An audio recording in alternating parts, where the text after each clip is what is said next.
For decades, the Vietnam War has been a Hollywood obsession. Apocalypse Now, Platoon, Full Metal Jacket, First Blood. These were blockbuster films, embraced by audiences and critics alike. And for decades, they've helped us understand a painful war and understand each other. From Spotify and the Ringer Podcast Network, I'm Brian Raftery, and this is Do We Get to Win This Time? How Hollywood Made the Vietnam War. Listen on the Big Picture feed.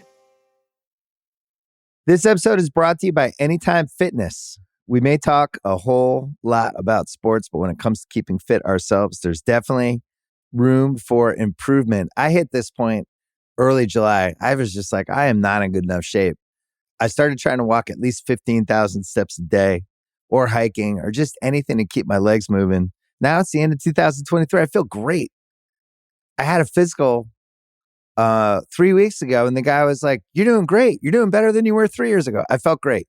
Whatever your goals are, progress is possible thanks to Anytime Fitness. Get a personalized plan and support from an expert coach anytime, anywhere. Visit anytimefitness.com to try Anytime Fitness for free. Start to train for your life. Terms, conditions, and restrictions apply. See website for details. This episode is brought to you by Read, Write, Own, Building the Next Era of the Internet, a new book from entrepreneur and startup investor Chris Dixon. If you're listening to this podcast, you know what it's like to be part of a community of fans. You value the people who play, perform, and create for everyone.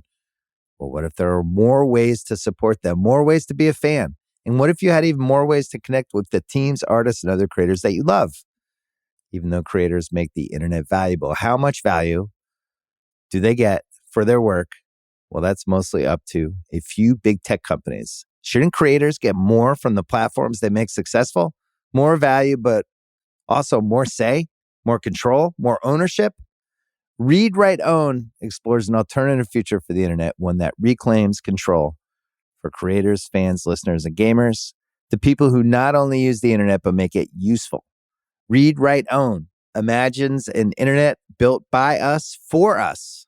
So order your copy of the book today or learn more at readwriteown.com. I need support staff to clear the room. Stand up and walk now. Hello and welcome to The Watch. My name is Chris Ryan. I am an editor at TheRinger.com, and joining me in the studio, he's got mail. It's Andy Greenwald! I love this. I feel like we should, just housekeeping, this is a mailbag episode. Yeah. Recording in advance. Yeah. You... A full week in advance. So for if any of our jokes are not ripped from the headlines the way they usually are, we apologize. Speaking of ripped from the headlines, I'm excited to do this podcast, like I always am. I want to say at the start, there's some real Dominion voting machine vibes going on. Why? Here. Well, only because you control the means of ingress and egress. Like, you have the questions, and I haven't seen them. I know what's best for you. So we're on our third recording of the day, and we're going to be parceling these out over the next week and a half. Mm-hmm. And you're implying that you have not gotten to see the questions first, right? I'm not implying it. Chris? You're straight up saying it. Look me in the eye. And Andy, you look me in the eye. Uh-huh. And if I had sent you the questions last night, would you have looked at them? No. Okay. So what we're going to do is answer some reader questions. We got these on x.com. Oh, I'm not familiar. Is that new? Seems good. I'm glad that you're still using Elon's service. What's your social media intake right now? So it's just Meta and Instagram. I'm on Instagram. Yeah. I enjoy the content. I mostly follow, we've discussed this, like chefs, ramen restaurants, and painters. Uh-huh. It's very chill. And then I just look at groups suggested for me on Facebook. Yeah, I do cats and videos of vintage hardcore shows. That's cool. And a lot of secondhand like soccer kits. Yeah. That seems very nice. Yeah. One of the things about my new media diet, which isn't that new, is that I have the opportunity to so I learn news usually by a friend texting me about the secondary story of a story. Right. Like someone being like, I can't believe this person had this reaction. I can't believe Rudy is conspirator number one. No, that, less that and more like, wow, I can't believe, David Hasselhoff was Pee Wee Herman's college roommate now that Pee Wee Herman has died. And I'm like, excuse me? Oh, so when I was like, you must be quite broken up about this Lizzo thing. Do you know how I learned about the Lizzo news? I learned about the Lizzo news because Facebook suggests Star Wars fandom groups to me. And there was a picture of Lizzo from The Mandalorian and Jack Black. Yeah. And it was Star Wars fans being like, Star Wars star Lizzo has been accused of malfeasance. And frankly, I only want to learn about my news now in relation to the Star Wars expanded universe. Like, I think that would be... It would be pretty funny. It would be incredible. Like, if Cory Booker makes a really powerful speech, I want it to be Ahsoka related. Anyway, we got these messages. This whole podcast is anyway, buddy. So don't We got act these like... messages via Twitter, via the media platform formerly known as Twitter. So we didn't get any from Facebook. We didn't put it there. I did a Facebook one recently. So here's our first question. It comes from Josh Stern. Okay. And we have a couple strike-related questions. The strike may be over. Who knows? I don't think so. What do you expect the fall slate to look like for streamers? Is there enough content, quote, in the can where streamers can put out a full lineup, or will they choose to slow play their remaining content into Q1, Q4? Which is a good question, Josh, because I think that for different streamers, there's a different attitude about the stuff that they have in the library. When the strike first began, I think there was some chest beating about, we're good, the coffers are full until next year. Now they've kind of like, I think maybe it's a pose, but maybe it's real, that where it's like, well, we can't possibly release this without the promotion force of the actors. In some cases, yeah. So you're seeing some stuff get kicked later in the year, kicked to next year. I was under the impression that we were going to have like, that for instance, HBO or that Max was like, pretty much they shot out their stuff and like it was going to be for the rest of the year we would be getting a Max show every Sunday night. But, you know, A Murder at the End of the World moving from August to November, a couple of things moving around. I think that they have enough content, but I don't think that they're crazy about releasing stuff that will have no promotional push. I think that, and I also think there's two stages to this. I think that, and this is not talking about the broadcast season, which has already been totally upended, and that the consequences of that may be quite far-reaching. Like, if they look at how much they were spending on original programming, and they look at how much they spent, CBS, for example, spent by just putting Taylor Sheridan's shows on CBS, where maybe they kind of belong, that might be the future, or the end, honestly, in some ways, of the broadcast season.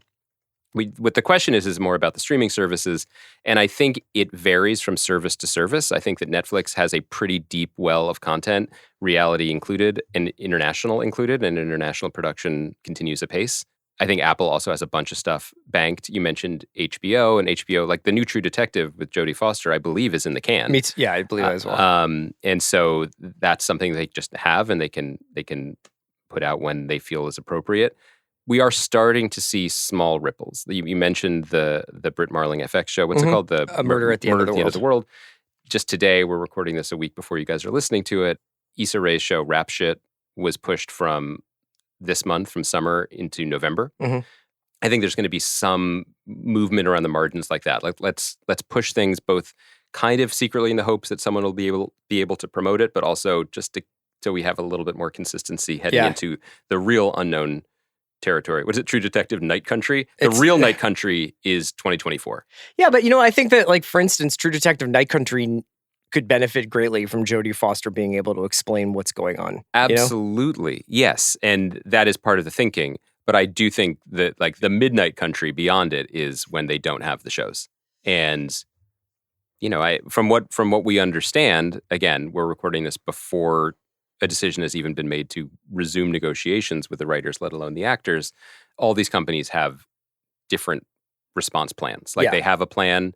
If this goes reasonably well and we get back to work by the end of the year, and then there's like the, break glass catastrophic box that the UK government was lacking in later episodes of Hijack. That's true.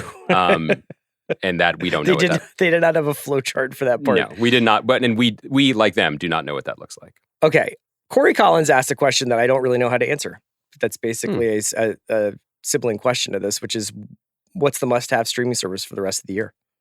It's a good question. I don't know. It also depends what you want to use it for, frankly. Yeah. I would say that if you care about replicating the experience of having a television, probably Netflix.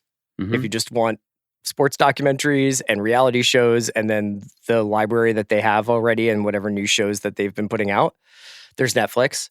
I would imagine if you're listening to this podcast, you probably have Max already. I think that Apple has done a nice job over the last 12 months building out shows that are kind of like, especially if you have a partner or if you're watching with like more than one person, are like fun to watch together. From Blackbird on, I think there's some pretty enjoyable stuff there. But yeah, like I think probably if you want to just have a ton of stuff to watch, Netflix would probably be the one.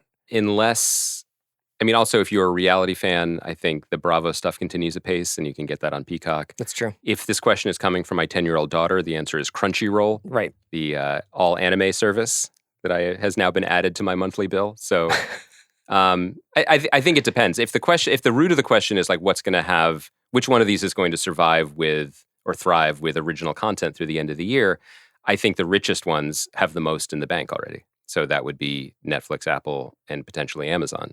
The well is a little bit more shallow at the more traditional media companies. Potentially. Yeah. We don't know how it's going to shake out, but that would be my sense. Okay. Let's shake it up a little bit here. Okay. We're recording the way we're recording because both of us are going away. Kai is going away. We're all going away. But we come back together, right? Like as Daniel Tiger's family once said, grown-ups come back. Yes. You should, guys, if I could bottle Chris's face when I said have no idea what Daniel Tiger. What's Daniel Tiger? People who know. Is he like Bluey's owner? I mean, that's so offensive, first of all. Bluey's a dog. In Bluey's universe, there are no people. Dogs are people. Do they communicate by woofing or by talking? I'm not even going to dignify that with an answer. Do you think that I'm like, this is the best written show on television because of the way they woof in Australian accents? They're people. They're just also dogs. So, you can get there if you open your mind. Daniel Tiger, Chris, is a PBS, basically like spinoff of the Mr. Rogers universe. Is it a spinoff? Well, it's related. The Rogers Family Foundation, whatever it's called, is involved in the creation of the show. And if you remember, I know it was a long time ago. Is that part of the Dianne Feinstein? It's part of her holdings. It's part of her family holdings. Remember Mr. Rogers had the Land of Make-Believe with the little puppets? Yeah. And they would talk. And one of them was named Daniel Striped Tiger. And there was like King Friday and all these other puppet characters. So what this cartoon presupposes is, what if those characters in the Land of Make-Believe had a second generation? Okay. So Daniel Striped Tiger's kid is Daniel Tiger. And he's a lovely, ebullient young tiger who doesn't wear pants, but wears a sweater. And he has friends who are the offspring, like X the Owl's kid is O the Owl. Yeah. And if you are a Momington or a Daddington or a Parrington and parenting, parent, I'm just going to stop myself. It's an old bit. Yeah. You know every fucking thing about this when your child is between the ages of, I want to say 2 and 4, and then you will never think about it again. You think your kids are going to appreciate how much you invested in this stuff? What's been interesting to watch is that now as tastes change and children mature, the other day during... are you expected to get into anime now? Well, hold on. They spent an entire car ride on the way home from camp just roasting Daniel Tiger. Uh-huh. Like doing like hideous baby voices about how absurd the show is, and it reminded me of like, you know what the tone was? Like Pitchfork record reviews at around 2005. Like that was their sneering, like, we're so much better than this tone.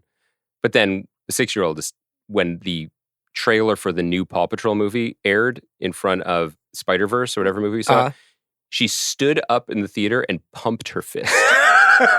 I don't know where she learned this behavior, but she like imagine like, when a trucker like pulls the horn, yeah. Like, she did that gesture.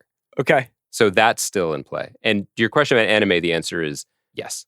You are expected to be conversant in like... At least casually conversant.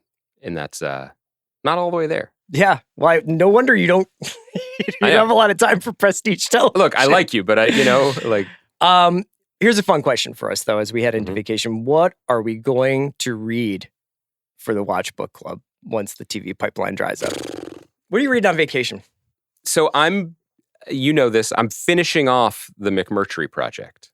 So I'm reading all the Larry McMurtry books that I didn't read when we had our Summer of Dove. 2 summers ago? It was 2020, wasn't 2020? It? 2020? Shocking. So, I had a great time texting you about my 1,000-page journey through Moving On. Which I read back then, right? You read it pretty quickly. Yeah. That book left my brain. Well, I mean, I do not remember, other than like the first image of the book, I don't remember anything. That book is 1,008 pages long. It may be the longest novel I've ever read. Uh-huh. It is absurd. Like, you know when you're like, haha, I loved it because nothing happened. It's like, you think it's about rodeo, but it's actually just about people in graduate school. And then in the last 30 pages, it just becomes like a trailer for a better book by Larry McMurtry that he would write next called All My Friends Are Going to Be Strangers. Yeah. But anyway, I'm reading Terms of Endearment. There's a little Terms of Endearment in Moving On, right? Yes, that they're all related. Okay. Yeah. So I'm doing a lot of McMurtry stuff. And then there's another book that's on our docket. You want to talk Andy about and I were thinking about diving into a book. I don't know if this is going to become like a double down book club, like we'll all read this together thing, or if it's just he and I are going to happen to be reading this next. But it was a recommendation from Wasu, our boy, author of Stay True. And it's called This Is Memorial Device, which is a book by David Keenan. And it is essentially like a history of a fake post-punk band in Scotland in the early 80s, right? Yes. Incepted in a lab for us, yeah, I believe. Like lovingly detailed, like boots on the ground, you are living this and feeling this of what it was like to be growing up in the middle of nowhere and loving, not just loving music and art and subculture, but like it's a lifeline. Yeah. It's pretty cool. Yeah. And this writer seems really up our alley David too. Keenan seems amazing. So I'm going to read that. I'm currently reading a book called Hellhound on His Trail, which is by Hampton Sides. Juliet Littman recommended this to me. Nice. And it's, I'm not a big nonfiction person or history person. Yeah. I usually sort of get the history through YouTube videos. No, through novels. Through social. Uh-huh. This is an incredible account of the manhunt for James Earl Ray, the assassin of Martin Luther King. This is actually a topic that I don't think we've discussed much just in our lives, which is neither of us read a ton of nonfiction. And there are some people who just devour it. Yes. And I think, don't read fiction at all. And I think, you shouldn't be extreme in either direction. But I feel like whenever I talk to people who read nonfiction voraciously the way we read fiction, there's always a part of me that's like, I bet they're smart. I bet they know a lot. Yeah. Like maybe about specific things, but their mind is still working in a kind of a school way that I worry that I have just dulled. And every so often I get it. My biggest, if I had somebody that I wish I read it would be Russillo. Okay. Where Russillo is just grinding out history books, left and right. I got this spark came because of Oppenheimer. I was like, maybe I should read American Prometheus or something, maybe I should grab a David McCullough book and read Truman, See, what did I pick it up? Or the 50s, is that what he did? Sure. I don't know. Like that I know nothing. Yeah. I was at an art museum and I saw this book that was basically like a history of Montmartre, like in France in a certain era, and like Picasso and like painters and living in Paris. And I was like, everything about that is fascinating to me. I want to sink into the paint smells and the wine and like art happening. And I made it 6 pages. And I was like, I wonder what's going on at the rodeo. That's the thing is I was trying to read a book about Carlos the Jackal. The assassin? I sure do. But it was a history book about him, nonfiction, and it was just talking about what his dad had in his bank account. And I was just like, is this germane? Like, what are we doing here? Like, I know you found this out. Yeah. But can we fucking get to some, some Bader Meinhof stuff or what? Well, also we want to judge a little bit. Yeah. We want judge it up. Like Le Carre is he's read the nonfiction books, and then he tells us all about it. A cracking yarn. Let's go to another question here. Mm-hmm. All right. So a man named John Dog, I don't know if that's his nom de plume. Is it Tom Skaggs? He asks, given the success of Justified, are there any authors whose work you think is crying out for a TV adaptation? I can't help wondering off the top of my head what a Kinky Friedman show might be like, or the Hernandez Love and Rockets series. That's cool. I feel like this is just it's so easy, it's hard. Because I think you and I love certain writers and we love their style and their world. If Justified didn't exist, Elmore Leonard would probably be at the top of both of our lists. Sure. It's also tough to talk about some of these because I think I have tried. You're going to try and option them? Yeah. I have suggested many of these people and developed or tried to develop some of them. I think the world is probably calling out for more Ross Thomas. That was my read on my professional television experience. Uh-huh. You've been reading a lot of Len Deighton, who I feel like is underappreciated. It's underappreciated, but I think it would be incredibly hard to adapt because in some ways not a lot happens in them. There's just a lot of really dense espionage and conversational stuff.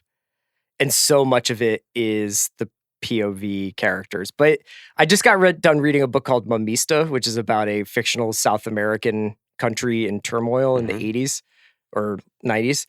And I think that could work. I just don't know if the world is crying out for a period piece about the 90s in South America. I guess the like thing, I am, but like no, but I think maybe the question is, I mean, there are plenty, and we love them. But one of the things that we love about Elmore Leonard is the vibe and the tone, maybe even more than one individual book. Although obviously we love all those individual books. And so one thing that I keep thinking about are these like regional stylists who write about a place in a way that I think there's something there, because it could create the type of television show that we always are drawn to, which is just so specific and showing us things we haven't seen before in the way that like a Reservation Dogs does, or, you know, we were talking about Full Circle earlier in the week, that does it as well. One of our favorite writers, guy James Crumley, who wrote like one book that is considered to be a masterpiece of the mystery form we've talked about on the pod before, called The Last Good Kiss, a perfect book. He wrote 6, I think, books alternating between detective protagonists, but they increasingly become more and more unhinged, and I've read them all like 4 times and I couldn't tell you the plot. Yeah. But what he does do is write about a very specific vein that runs in the middle of the country from Texas to Montana and back again, often in all-night drives fueled by cocaine and schnapps. But the vibe, the way these books feel, but also the fact that what part of the country was he writing about and from what perspective, it always has kind of blown my mind that these authors aren't turned to, especially in the post-Yellowstone, oh, should we make TV shows about places other than the coasts movement that has gone on? It doesn't mean you should adapt these books, but there are so many great writers that aren't necessarily, the way to adapt them isn't necessarily to do like the Joe Pickett series, which I've not checked out. That's based on C.J. Box's books, I think. And it's on like Spectrum? Yeah, and it does well. Right. Or it's a free, I apologize, I'm not. You know what? It's almost as if, do we have any computers that could tell us about this show? So it was a Spectrum original that ended up migrating to Paramount Plus. Okay. And fits in with a lot of their Taylor Sheridan stuff.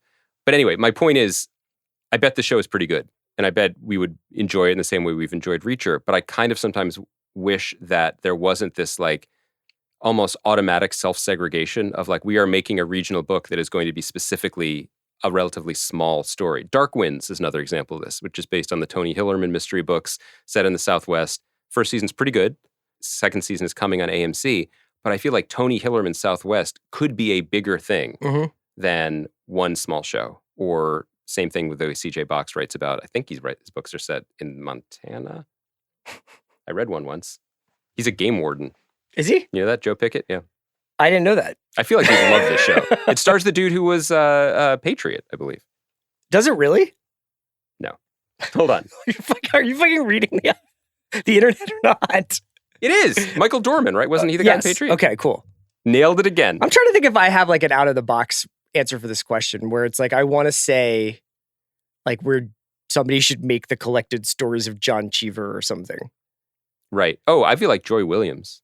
Like there are writers who are just like Deborah Eisenberg short stories. What are we doing with that? Guys, what are we doing? Somebody in the Sally Rooney adjacent, like, do you think like they should make a show out of The Guest, the Emma Cline novel? That would be good. That would be like very prestige. Is it cinematic or is it visual at all?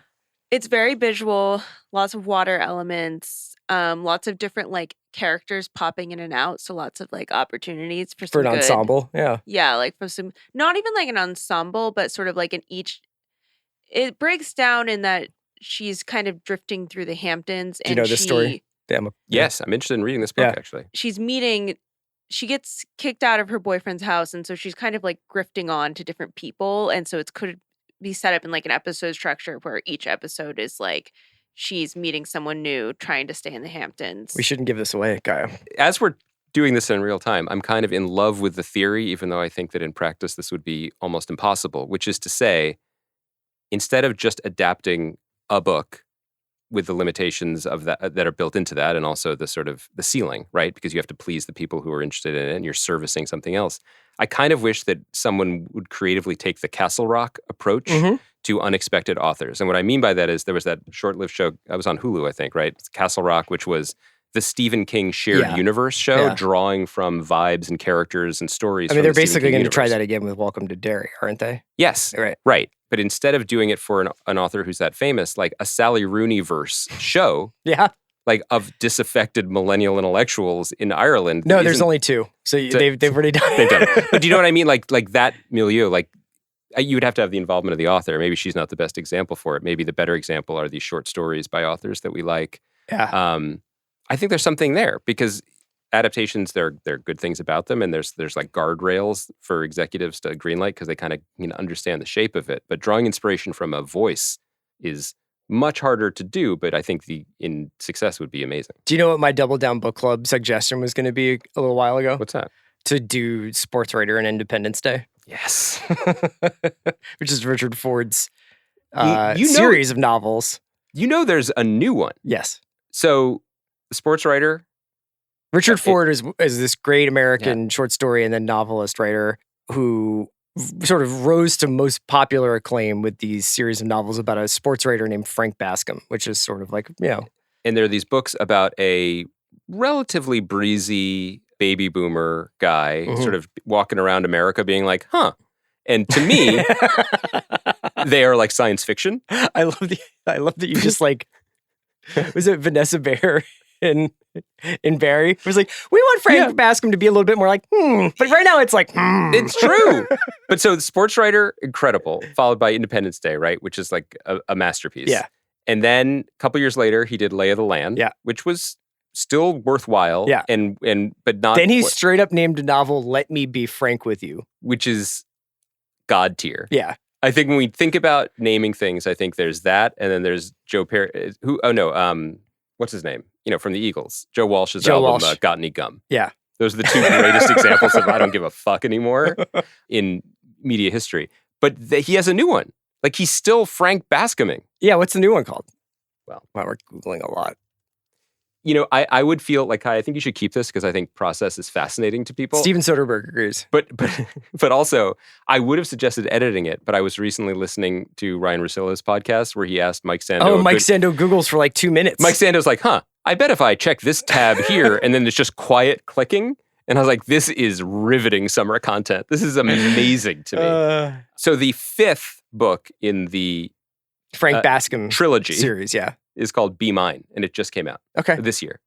It'd be interesting to read those books again because I think we read them as young people, like in college age, and they're about a middle-aged guy, like baby boomer ennui, which makes it, I'm interested in reading it now. Also, these books are culturally dead items. Like Richard Ford, like looking at his navel and being like, we used to sell custard in this country. Like that is not like hot currency in 2K23. It just isn't.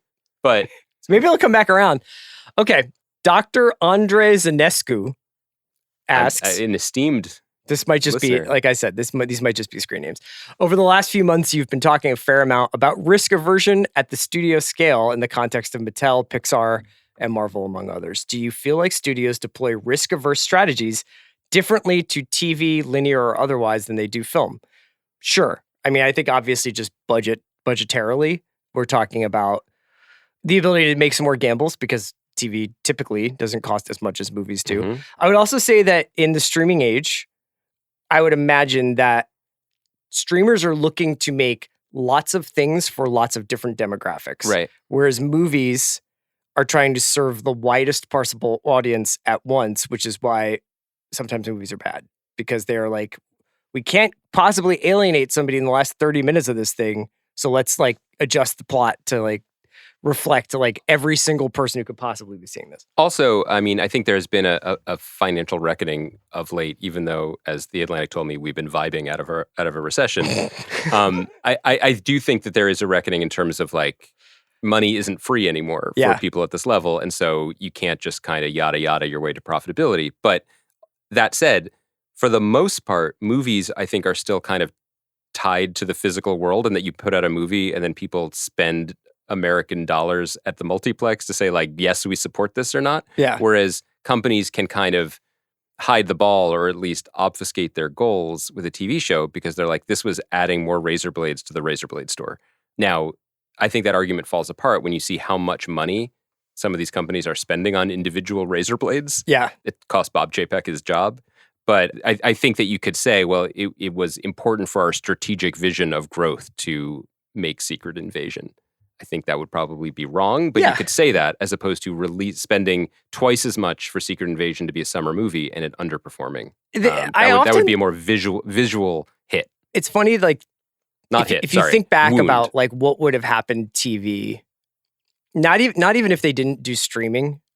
I guess it's probably hand in hand. It's like, would streaming have happened on the level it has had Disney not owned Marvel and Star Wars, had HBO not happened upon Game of Thrones, had Amazon not bought the rights to Lord of the Rings and Wheel of Time? You know, like basically if had the streamers not gotten into the franchise blockbuster business in the way that they had, what would like the landscape of television look like? You sound like Thanos. Well, and in what ways would it have been more traditional? In what ways would it have been different?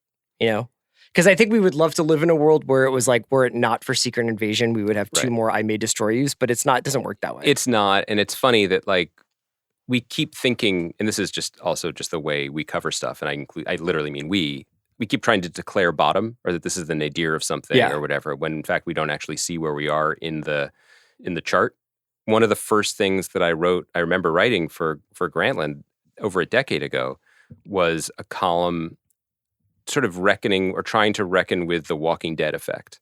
And it's a quote I then used for years afterwards when I spoke to Sean Ryan, prolific TV creator who made The Shield, he made Terriers, he has The Night Agent now on Netflix. And he was referring to The Walking Dead as TV's Jaws moment, being like, once you can do this, we could get these kind of numbers by tapping into this fandom in this type of storytelling. It was a wrap.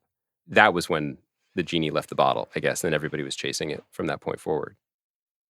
This episode is brought to you by Mint Mobile. New Year's resolutions are fun the first couple of weeks. Then you kind of maybe conveniently forget about them halfway through January.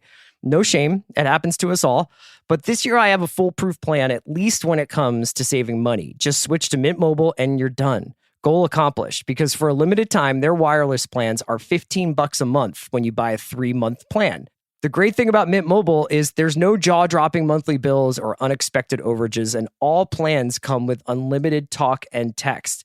Get this new customer offer today at mintmobile.com/watch. Additional taxes, fees, and restrictions apply. See Mint Mobile for details. Inspired by the life of the savvy and ambitious Colombian businesswoman Griselda Blanco comes a new Netflix original limited series. Griselda tells the story of a devoted mother who, with her lethal blend of charm and relentless savagery, creates one of the most powerful cartels in history. Witness Sofia Vergara's captivating transformation into the godmother of the underworld. Griselda, now streaming only on Netflix. TaxAct knows you don't look forward to taxes. TaxAct doesn't even look forward to taxes, and TaxAct is a tax software company. It's basically TaxAct's whole thing. If TaxAct did things over, maybe TaxAct would end up teaching kindergarten or leading fly fishing tours. But that's a different story for a different ad. So why don't we just agree that taxes aren't fun, but you still have to do them? TaxAct's filing software can help you do that. TaxAct. Let's get them over with. Love the way you look this wedding season at Men's Warehouse. With the range of sizes from extra small to big and tall. Explore top styles at prices for any budget, including designer suit and tux rentals starting at just $159. With over 600 locations, in-store consultations, and easy online booking, there's a reason why couples choose Men's Warehouse to find their perfect fit. Men's Warehouse. Love the way you look. Squab Vanth. I feel like some of these aren't really their names. Isn't there some sort of like blue check legitimacy at this website that you're drawing from? I don't. Yes. Will there be a good Star Wars other than Andor S2 in the next 10 years? Law of probabilities. I think, is it more likely than not that they will come up with something good and do a good execution of it in 10 years? Sure. I think so. Kai, can you put in some sounds of me Googling here? I think that there must be something coming down the line that makes them feel like that they can keep this thing going. All right. I'm just taking in your thoughts. Just taking John Sternfeld asks. I think you have a lot of confidence. It's not even confidence. It's just law of averages? I think that they're just eventually something good has to come out of it. I mean, how long have those monkeys been in a room with typewriters? Yeah. Have they written Hamlet yet? Right. And let me just for a moment just say, separate whatever knowledge or experiences I've had with the companies in question. and refer back to our Indiana Jones and the Dial of Destiny conversation, which is like, I think people thought that was good and that was going to be a win. And that doesn't speak well to me. That doesn't give me a lot of confidence, honestly. That's a good segue into our next question, which comes from John Sturdfeld, who asks, the reboot trend in TV gives me agita. Mm-hmm. How soon before the TV landscape is just a land of sequels and reboots a la film? Or is there something inherent in TV that will save it? I think this goes back, I would tie this to my answer about why TV can sometimes take more chances than movies, is because I don't think that TV experience is the same as the movie experience. I don't think that they need to have that baked in familiarity with the IP. I think it helps. I think they're interested. I think if you can tell a good story, they're always happy to let you play in the toy box, as you say. But I also think that television is essentially like the backbone of TV is like, let's make Grey's Anatomy. Yes. Let's have people be interested in a hospital. Even in the era of contraction or fewer shows that it is inevitably coming, TV is still in the volume business. There were always fewer movies released during a calendar year than TV shows, and that gulf has exponentially grown because there are fewer and fewer movies, because there are only the majority of theatrical movies from the major studios are just summer tentpoles that cost $200 million, et cetera, et cetera. There's just always going to be a lot more TV.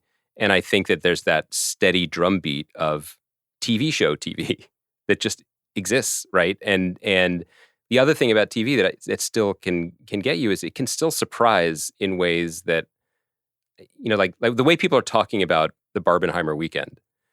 There can be moments like that in a calendar year for TV just generally, where something just ignites. Yeah, the Bear. Yeah. Yeah, exactly that. That's a great example. Out of nowhere last year that people were not checking for and instantly made stars, made people interested in something different, rewrote the Emmy landscape.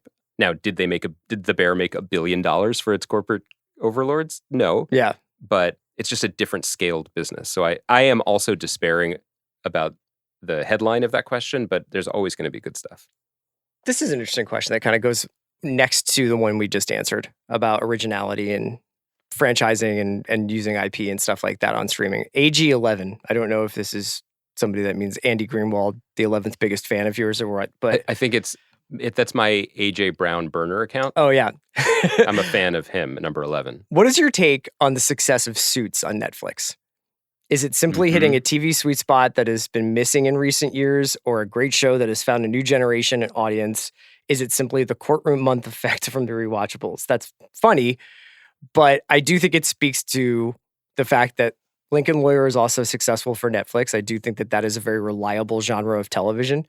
But I do think it's kind of interesting that a Blue Skies show from USA that was modestly successful or I think it was very successful for USA, but it is not thought of in the pantheon of shows of from the 2000s television, right? And so it gets put on Netflix and all of a sudden is number one streaming TV show on Netflix and among the most streamed shows they've ever had. I think it's kind of an amazing story. I'm glad we get to talk about it. I think there are two takeaways in my mind. One ties into what we were just saying. People fucking love TV shows, and it's not that complicated. And Suits is a extremely well-made, extremely entertaining show that operated. I like the first couple seasons of Suits. I stopped watching after a while, but yeah. It's good, and it knew what it was doing, and it was charming, and it provided a certain kind of television watching experience that everybody likes. Many people across generations still think of as a foundational TV experience, which is that it is reliable, it is entertaining, it is better than maybe it has to be, and I just like it. I like these people, I like these stories, I like this vibe. We are getting this data across the board. Yeah. People like their stories still, and there has to be a way to service that.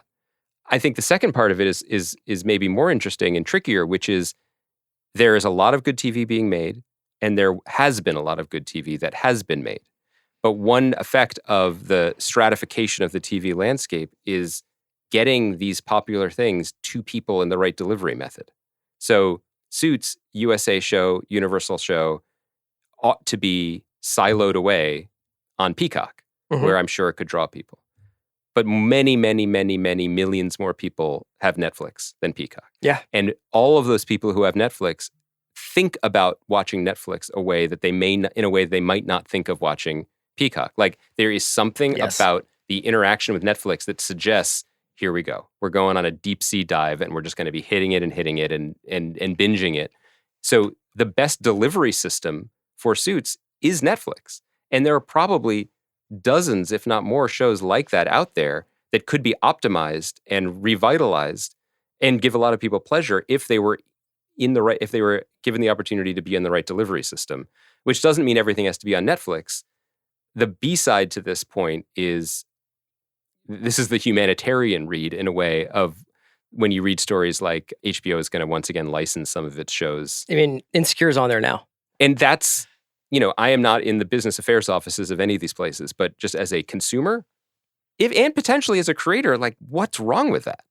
What's wrong with that? One of the reasons why writers are striking is the lack of residuals, because there's no future for their shows because they all dead end in the dungeon of whatever corporate overlord commissioned them in the first place. So there's no resale value of those shows. So this could be possibly the new syndication.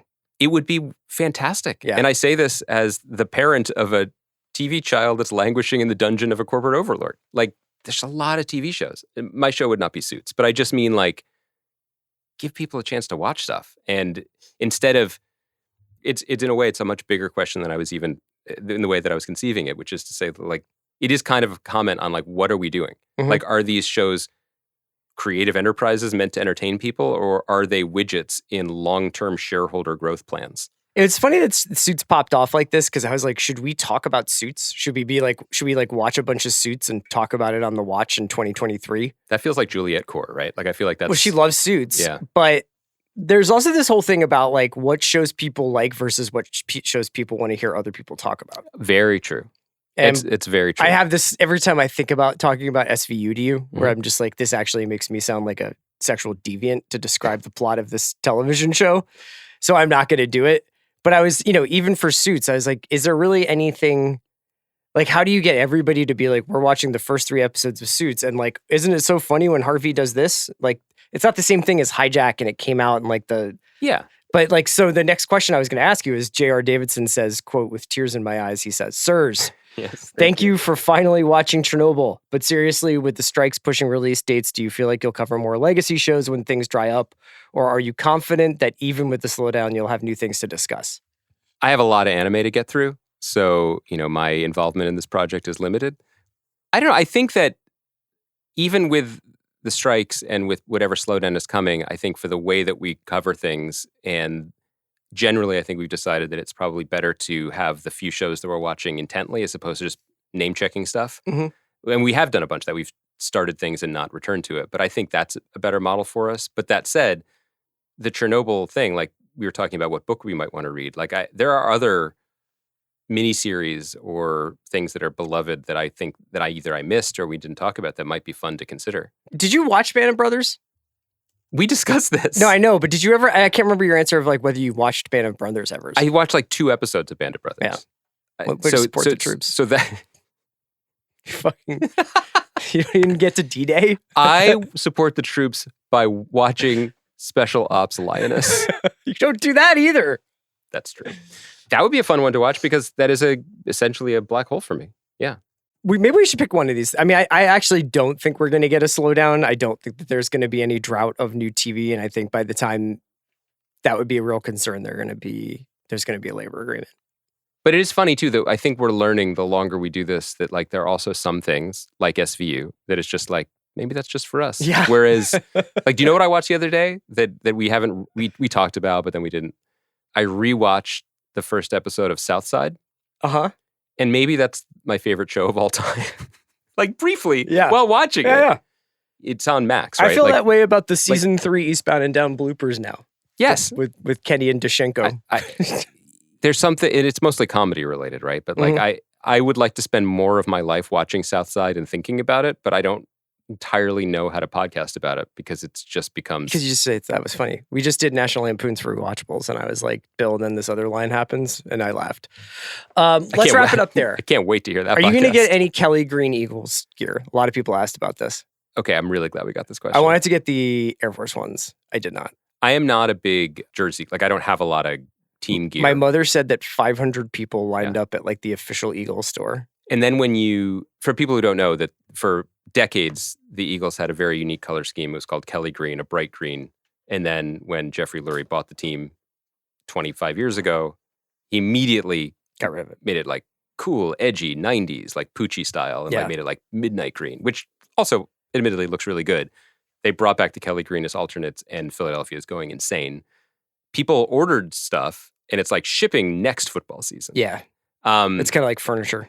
But I've decided on this couch, and they're like, great. By the way, everyone got the grill. Thanks for your concern over last week's delivery. Everything worked out. I would like to get some Kelly Green gear, but also like, what do I go? Jalen Hurts? Do I go? Honestly, maybe my favorite. I would want Devontae Smith, but Smith is kind of a Hurts looks cooler on a jersey because it's like Smith is like, what are you, a fucking agent from the Matrix? Yeah, exactly. Or did you just buy the one off the mannequin that was like, put your name here, Smith? But I love him. What about Lane Johnson? Because Johnson, then I guess that's not much more. And also because football's won in the trenches. Yeah, that just shows what kind of fan I am. That I like. You know what? I couldn't wear a Lane Johnson jersey without watching Band of Brothers. Those things are linked. When you finish Band of Brothers, I'll buy you a Lane Johnson jersey and Kelly Green.